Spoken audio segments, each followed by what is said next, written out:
False information is not something new. It's older than the internet and, of course, older than artificial intelligence. These two things, however, have changed the way we read information and how we relate to it. What can citizens do to combat the spread of false information? You have to consider that this information is designed to not only catch, but keep your attention and make you react. Before you move on to engage with a publication, ask yourself, is it engaging with reactive emotions such as anger or fear? Artificial intelligence can be used to generate text on demand to affect readers in a certain way. So, what should we believe?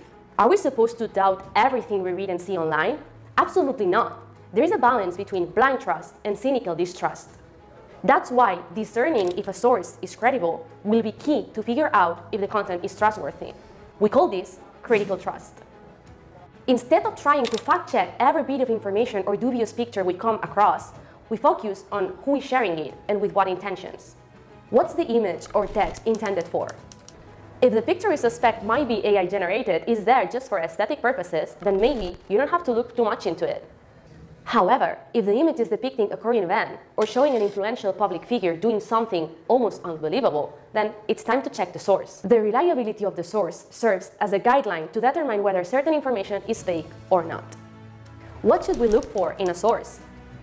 First, it's important to see where the text or image is posted. Is it coming from an official governmental channel?